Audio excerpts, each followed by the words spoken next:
Hi, my name is Roy Canterbury. I'm going to be your host today on Archerytalk 101. What we're going to cover today, and you're going to learn how to do, is determine which is your dominant eye and why you need to know that, as well as what is your draw length and why you want to set it to the correct draw length. So let's get started off with checking your dominant eye. The reason you want to do that is a little eye-hand coordination. When you're shooting a bow and you're using your dominant eye, it lines up with the pins. Your non-dominant eye is also seeing the pins, but at a different angle. So if you line up with your non-dominant eye, it's going to see the pins, but your dominant eye is the one that's really going to pick them up. And you're going to find that you're going to be shooting off to one side or the other, whether you're right eye dominant or left eye dominant, shooting right or left-handed. Um, you want to look at your dominant eye and shoot that target. So if you're right eye dominant, you need to shoot a right-handed bow. And if you're left eye dominant, shoot a left-handed bow. Um, it doesn't matter which hand you write with.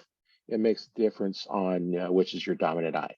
Okay, now let's get into how do you determine whether you're right or left eye dominant. So to start with, what you're going to do is you're going to take your two hands, your left hand, and form what looks like an L, and your right hand, which also forms a reverse L, the other direction. Now you're going to overlap those two until you have a small hole where your index knuckles are right about each other, and then your thumbs are overlapping. Now you're going to take that little hole, and what you're going to do is you're going to look at an object at a distance. Now, if you're using whatever the object is, take a look at that, bring your hand up and keep that in focus.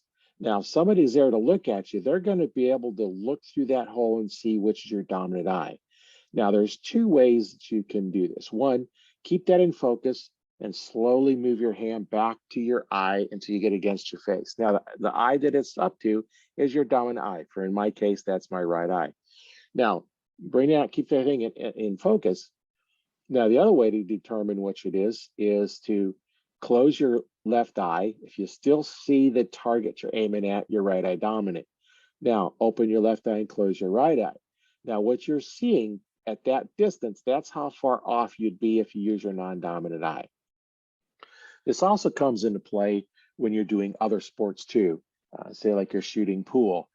Those that like to play pool, when you line up with your non-dominant eye, your right eye is actually seeing alignment between the cue ball and the stick and the ball you're going to hit, but you're not shooting in that same line.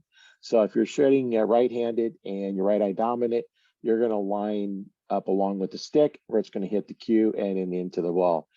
So that's one of the things you can do. Same thing with bowling. Your dominant eye is going to pick up what you're going to focus on.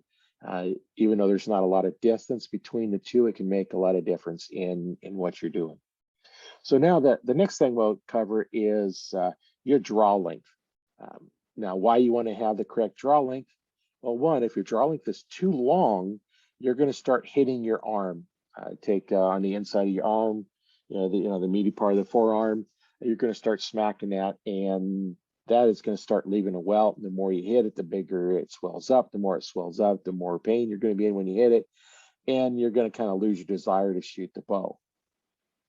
Now, on the other hand, if you're too short, what happens is your arm has got too much bend in it. Your shoulder starts pushing up, and you're cramped up. And it's like if you've grabbed a kid's bow that's, way too short for you and try and pick it up, you're just really crunched up. It's not comfortable to shoot. So now let's get into what's your draw length, how to measure it. Basically, you're taking your wingspan, which is your arms held out to your side, straight out, your palms forward, and measure from the tip of your finger to the tip of your fingers. That is the measurement you're going to start with.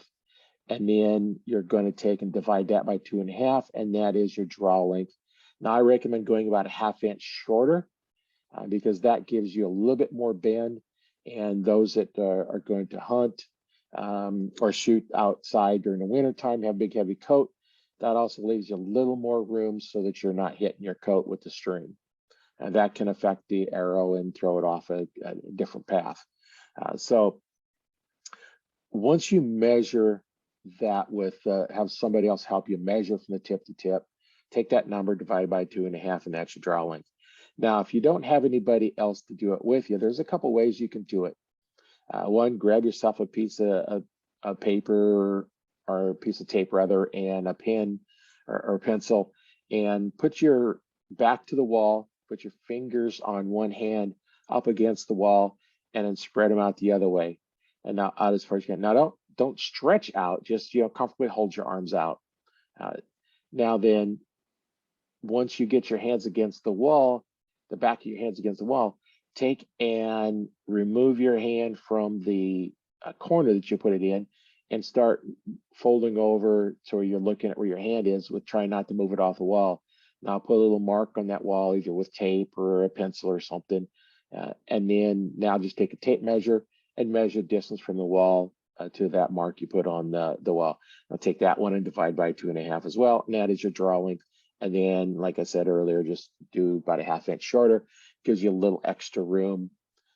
You can shoot longer if you're just going to shoot indoors, but I recommend go ahead and try that. Try different ones and see where it goes. Now the other option is to take a yardstick.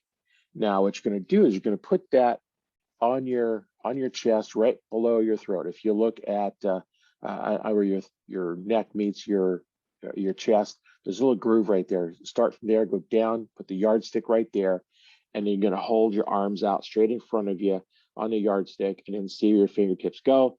Pull it back and look and see that measurement is, and that is your draw length. And then, like again, I go about a 1/2 inch shorter than that. So that's basically what you're going to do for determining your draw length. What happens when you're shooting the correct draw length, you're going to have your hand in the correct position. You're going to have a slight bend in your arm. Your shoulder is going to be nice and relaxed, going to be down. And then you're going to be a little more comfortable. You're not going to have shoulder problems. If you're shooting too long of a draw length, your arm is extended way out, and then your shoulder will push up. And then that shoulder being pushed up is going to cause problems in your shoulder. So you want to drop that shoulder down, and then also going to put a little bend in your arm. That's what I see people do, is the draw length is correct, but they want to have their arm locked straight out. So lock the arm, and to do that, they're going to have to push that shoulder up. So if you're having shoulder problems, that might be what you're doing, is pushing that shoulder up. Your draw length is too long, or if it's too short, it pushes that shoulder up as well. So if you're having shoulder problems, it's either really short, or it's too long, or you're just pushing your arm up to straighten it out. So that's kind of what we're going to cover today. If you have any questions, go ahead and leave comments in there. If you'd like a little more information on how to improve your form, or even get a review of your form with Skuntik, join the Facebook group Archerytalk 101. I'll leave a link in it in the description below so that you can join it. Just answer a few questions. If you want to post a video of yourself shooting, then we can go over it and take a look at it, and we'll give you some pointers on how to improve your skills. And also, if you're brand new, there is also a checklist you can get on what you want to do. It goes over you need to do the draw length, whether you're right-handed or left-handed, and what poundage you're going to start off. On your poundage, you want to start off something at the low end so you can get some practice in. Then increase it slowly as you start.